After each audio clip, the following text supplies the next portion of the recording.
Hey, Viking fans, this is Keith Millard, and you are listening to the One Bar and Lupicus Show. Go Vikes! All right, welcome back to the One Bar and Lupicus Show. I'm One Bar with Lupicus, and a lot of action today, and we are going to bust out a full first round 2021 mock draft, and I am very excited. Yeah, apparently it is Flannel Friday. Look at us both rocking some flannels. Yeah, huge news, huge implications for the draft today. San Francisco 49ers moving all the way up from pick 12 to pick 3, giving up 2 first-round picks in the process. Obviously, they got their eye on somebody. And then you got the Dolphins, who went down to 12, jumped back up to 6, trading with the Philadelphia Eagles. This is like Draft Day, the movie in real life. Is Sonny Weaver Jr. the GM of the Dolphins? What's going on here? No, he's securely the GM of the Browns, and he's on the cusp of a championship team. With that squad he got there. Yeah, no, I love it. Usually you see these crazy ass moves on draft day. We're seeing them, 4 or 5 weeks before draft day. This is beautiful. And I'm very excited to bust out this mock draft. And also, we are 43 subscribers away from 2,500. Jimmy. So Jimmy's close. right in here. It. It's actually a scratch and sniff poster, too. Yeah, it's because I sat on it.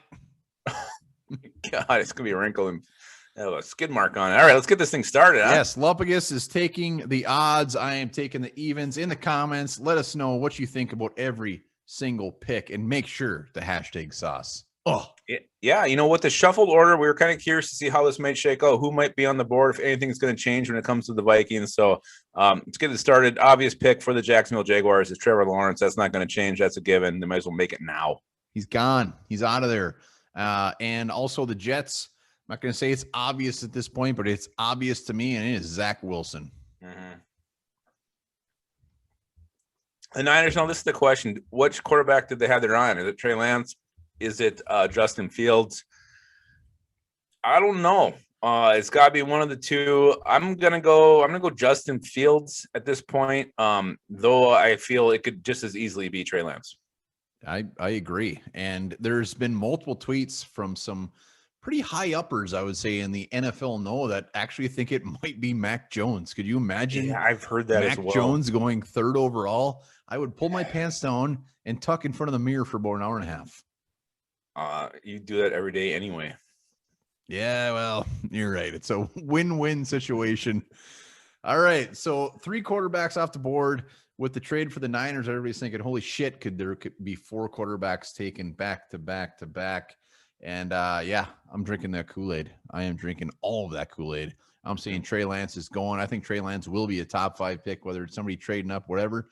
In this situation, Falcons get their quarterback with Trey Lance. Yeah, 4 straight quarterbacks to start a draft. That doesn't happen very often. The Bengals, this is probably now might be the first swing pick of the entire draft. Maybe not the player, but as far as position goes, they can go with the receiver. They can go with the tight end and go with the tackle.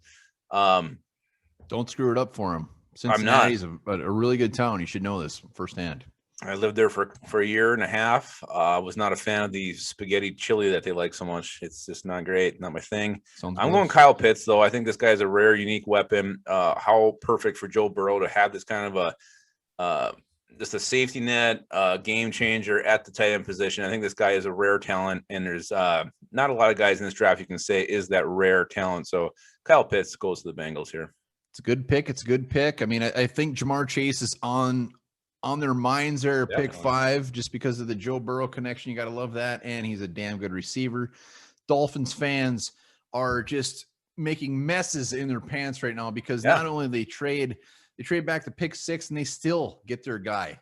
They still get their guy in Jamar Chase. Boom. They win for Miami here. Yeah, what a move. And you wonder who it is they like. Is it Sewell at tackle? Is it one of the receivers? Is it Kyle Pitts? They know moving back into 6, you're going to get one of those guys. So it's a great move for the Dolphins. And really, I don't know who their GM is, but, man, he's got to be a front runner for GM of the year. Yeah, they've done well. Miami is going to be a team to watch in the coming years. Holy shit. Yeah, all right, Lions. So this is interesting. I think they maybe would have been played for a quarterback had they not gone 4 straight. I'm not on the Mac Jones early train just yet. I'll never be there personally. I might get there mentally if I actually think it's going to happen, but I don't at this point. No, I'm going with my favorite wide receiver in this draft, Jalen Waddle, to the Lions. No one wants to see this if you're in the NFC North. You got to give Jared Goff some weapons, and they lost Galladay to New York. They lost Marvin Jones. Your big weapon right now in the passing game is TJ Hawkinson. Jalen Waddle can take the top off of defense. He's got a gear no one else can match, and he also gives you return ability. So I'm going to hate facing this guy twice a year, but I'm going to like watching him play. Great pick for the Lions. Hate the pick as far as being a Vikings fan. Jalen Waddle will be fantastic. Carolina Panthers, they are just absolutely beside themselves. They are taking Sewell, and it is not even close. They were on the board for 4 seconds. That's long I last usually. All right. Happens. Denver Broncos. This is interesting here. They have made some moves at cornerback. Their O-line, I feel like it's not horrible, but I'm looking at the guys on the board here. There's just one who keeps sticking out, and to me, I think I think you got Sewell, and I think this guy is just sniffing his butt cheeks real close. That's Rashawn Slater. I think that's where you got to go, and you worry about it after. I think he's the best player on the board right now. You can plug him at guard or tackle where he fits out best, and then you're going to have one of the best lines in the NFL if you're Denver Broncos right now. Yeah, so we're at pick 10.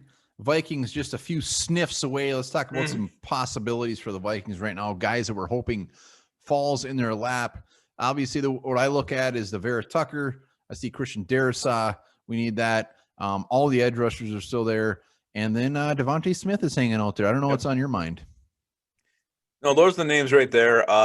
If you're looking for some wild cards, Micah Parsons is there. Corner like Surtain or J.C. Horn. And I think you even got to factor Trayvon Moehrig at this point. It's looking pretty damn good for the Vikings to fill a major hole here.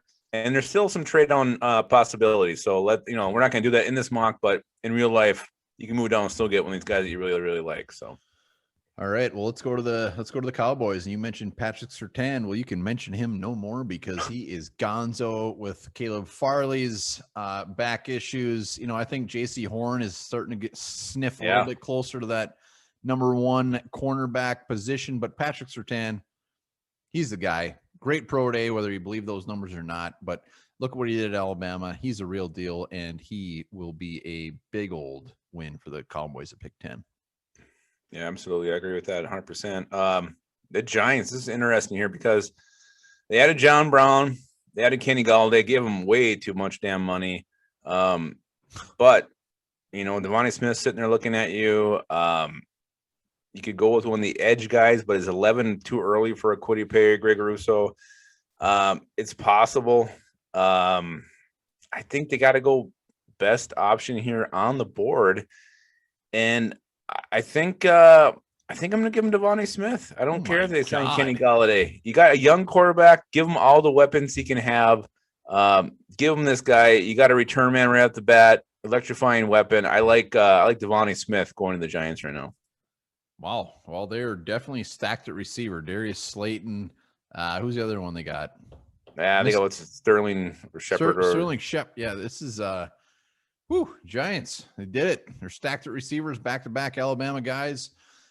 So Philly, who made a good move there trading back, but they need receiver help, and unfortunately for them, that was a real dick punch to go Devontae Smith. So ooh, boy.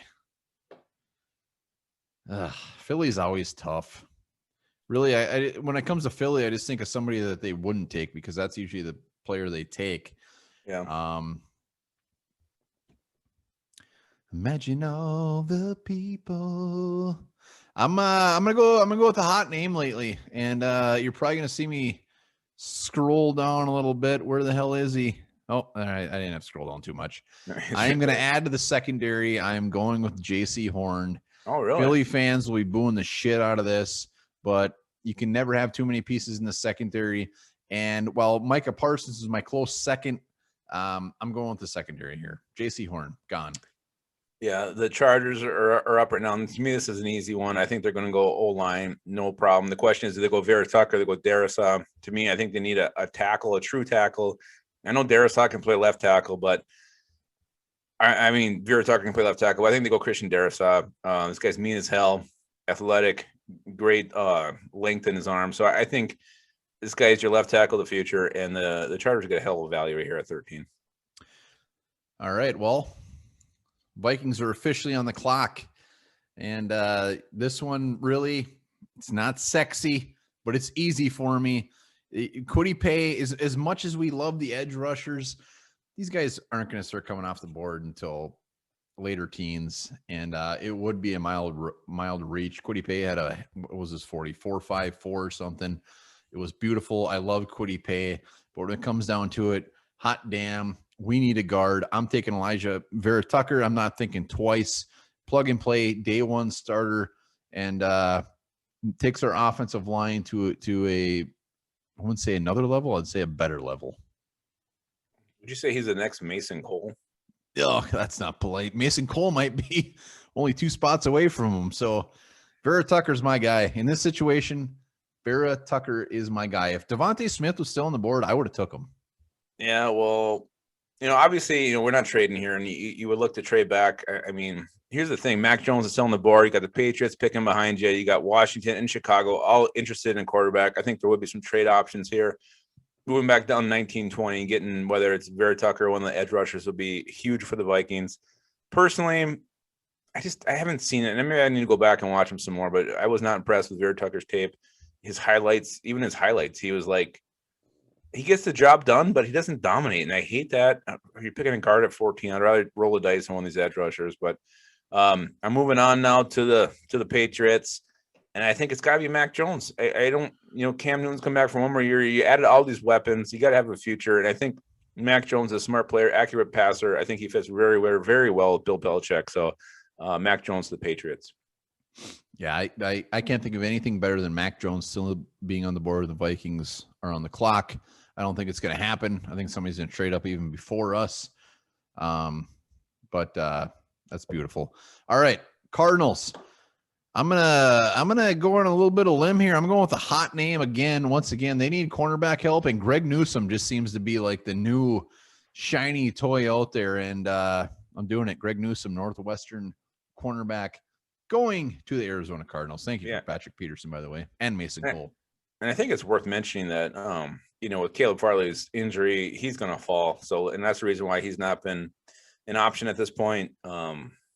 And those get magnified so much on draft day that it's crazy. So Greg Newsome, to me, it makes sense. They need a corner. And this guy, everybody loves Greg Newsome.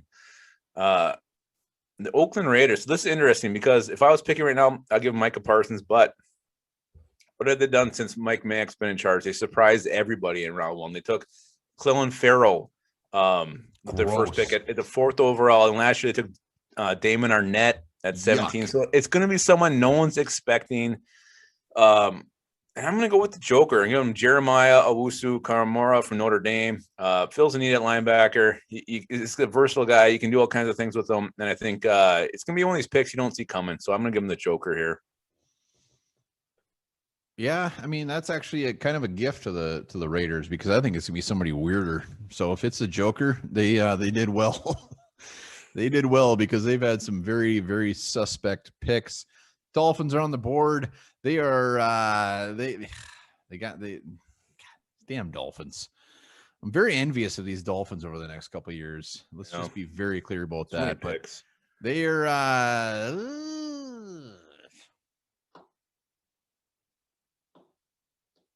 Is that a bow rocket or what was that noise? They're taking Micah Parsons. They're going to play around with him a little bit. They're going to play around with him at end. They're going to play around with him at linebacker. They got some toys there. They need some edge, and Parsons adds the ability to give them a little flexibility there. So I think Parsons at pick 18 is I would say silly value.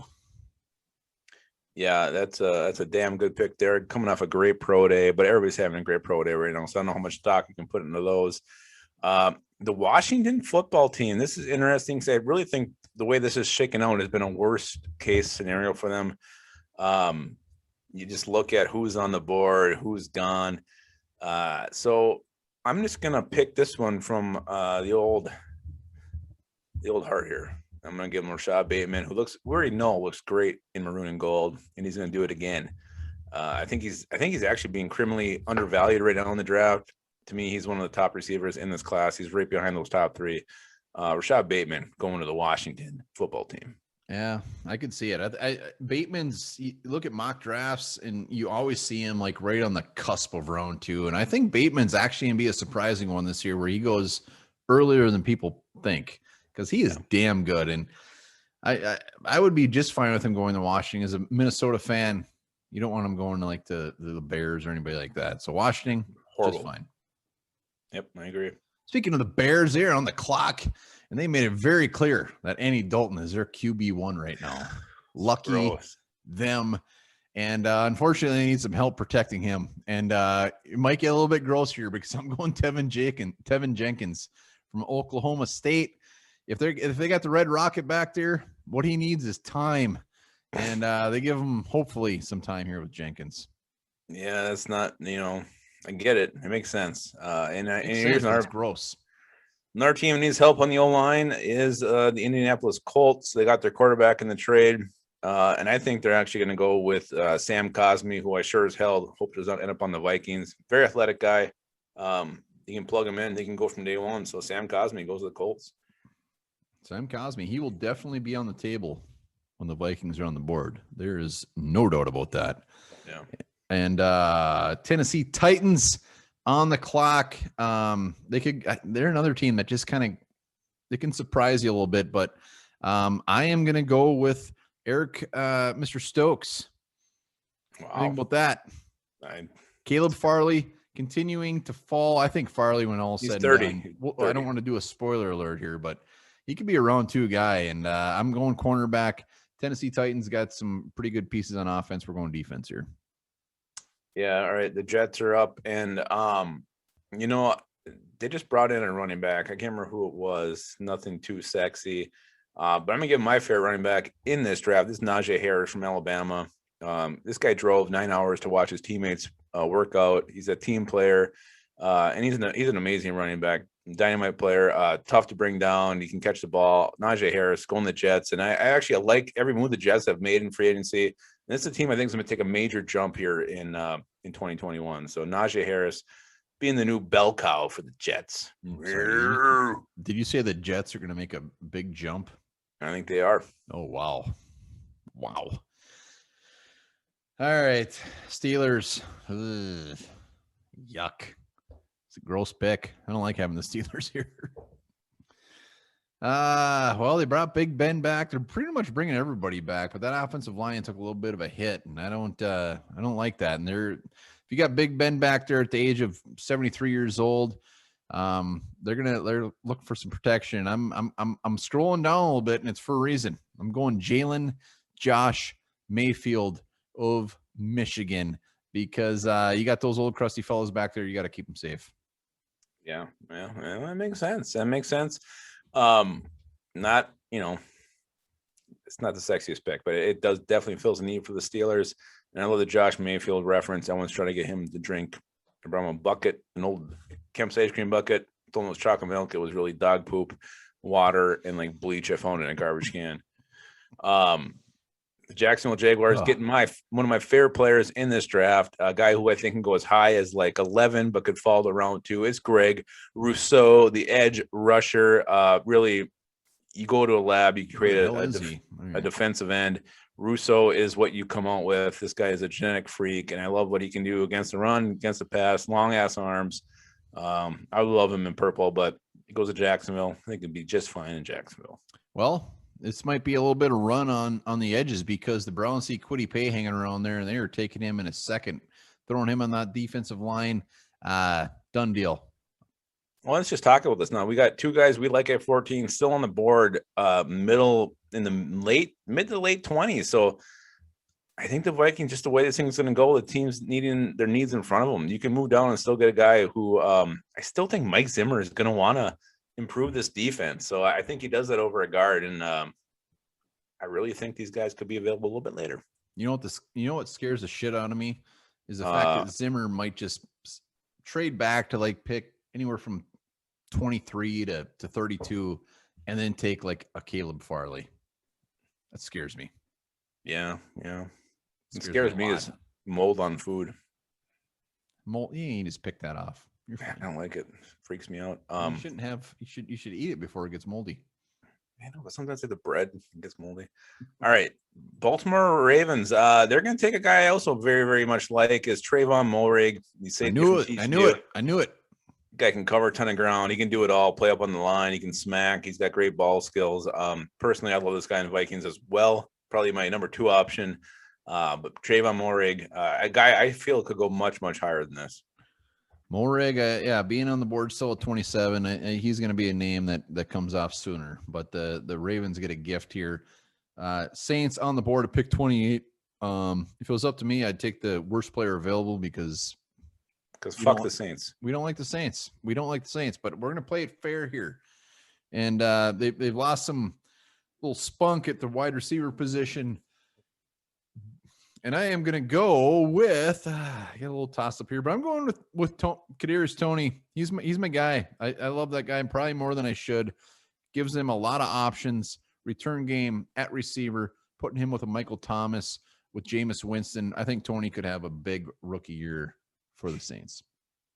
Yeah, and now you're looking at, and I agree. Kadarius Toney, I think another guy who could go higher than people think.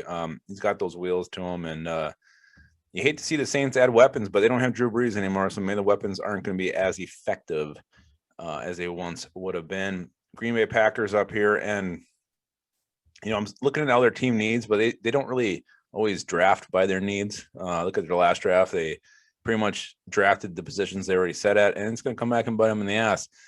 But that being said, there's a player here I think right now at pick 29 is definitely worth taking a gamble on.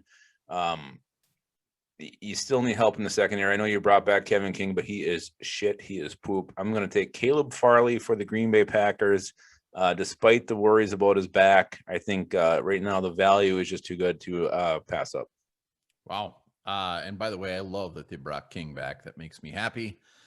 I'm glad they gave him $6 million, and he's absolutely horrible. And I hope Caleb Farley turns out to be a big old turd. Bills are on the clock. As you can see, their top needs: cornerback, edge, receiver, running back, interior defensive line. I think this guy's been on the board too damn long, and I think in a year or two he's going to be fantastic. The Bills defense is pretty damn good, but I am going with the guy that I just had highlighted. I'm going with Christian Barmore from Alabama. Huge value, too damn good to pass up on, and the fact that he was ranked 32 and these guys above him does not do him justice. Yeah, I agree. Barmore, again, I think he could go anywhere pretty much after. He's not going 14 anymore, but 15 and on, I think he could be off the board. So I'm going to be shocked he went 15. I'll be shocked he went round 2. But the Bills to add a playmaker like him, put him next to, what's his name? Ed Oliver. I like that a lot. Bills. That's that Edward makes to you, sir. Edward Oliver. It makes me want to jump through a table. Kansas City Chiefs. There's one guy here I'm thinking that they're going to go with. Do it. I definitely think can get into round 1. They got to improve this offensive line. They do it. Yeah, that's it. That's what I'm taking. Dylan Radins. They kind of surprised everybody when they took Clyde Edwards-Helaire last year, and I think they're going to surprise a little bit with Dylan Radins. They have to improve this protection for Patrick Mahomes. This team really should be sitting on a two-peat. Their O-line collapsed in the Super Bowl, and I think that's something they have to fix. They've already got a great start with what they did in free agency, and now they add Radins to who I think is going to be a damn good player down the road.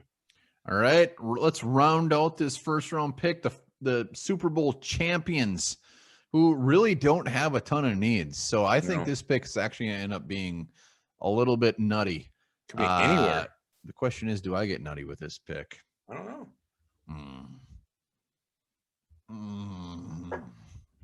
Yeah, you're damn right I get a little nutty with this pick.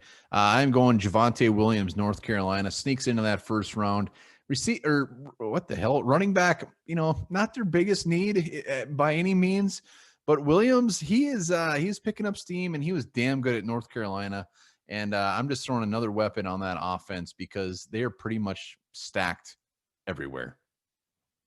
Yeah, big, powerful back. You know, there's guys who, I mean, think Giovanni Williams might be the best back in this draft. So Tampa Bay, they pretty much brought everybody back, and except for what's his name, the running back, Fournette. So it makes sense to add another back. So yeah, I mean, I could definitely see it happen. I like that it's not your typical pick. They went outside a little bit and I'm not gonna say reach, but kind of made a surprising choice. But that's what happens. That happens at the end of the first round. You see it every year. So the only thing I miss right now doing this first round mock is the Seahawks, because I would have been looking way down the line to find them a player. Yeah, you just when it comes to Seattle and you're doing a mock draft, keep scrolling, because that's your best chance of being mildly accurate, because they take turds. In round one, they've had a pretty good track record in round 2 or 3, but yeah, great. round one, I don't know what they're doing. But yeah, you know, we can go back and see who was available, but just a couple names off the top of my head. Wyatt Davis was still there. Looking at, we got edge rushers, Jalen Phillips, Alway. I mean, pretty much everybody that second tier is still on the board. Will they get to round 3? I don't know. You know, my boy, the safety Richie Grant, was still over there. So Richie. I mean, it's so hard right now to know who's going to slide, but I really think the Vikings, if you can move back, get that second round pick and get another player that can really make an impact in 2021, is what you got to do. Yeah. And Elijah Vera Tucker is as much as unsexy as it is, considering we took Bradbury just a couple years ago, interior offensive lineman in round 1, does fill a need. I still think when all is said and done, before the Vikings, there's going to be some weird ass picks. I'm completely on board with that. I think there's going to be some edge rushers that nobody expects to go. I think Trevor Moehrig is still on the table just to go way earlier than possible. So we played her a little safe, but overall, I think we did pretty good. Yeah, I mean, I think for who was on the board when the Vikings were on the clock, you know, fairly close. I mean, you could swing a little bit, but yeah, I mean, you got some teams that could go a lot of different ways, and we'll see what happens on draft day, and there could be a ton of trades. And they always say this year is going to be different than any other, because with, you know, the whole lot of players opting out, players playing half a season, that these teams are going to have really, really different grades on players. So maybe the most wide open draft we've ever had. Wide open. I'm getting all right again. Let us know in the comments. What do you think? How'd we do? Rip us a new asshole, whatever you want to do. #sauce. And remember to subscribe. 43 away. And also remember this: George Washington in his garden. You know what he grew? Pickles? The devil's weed, marijuana.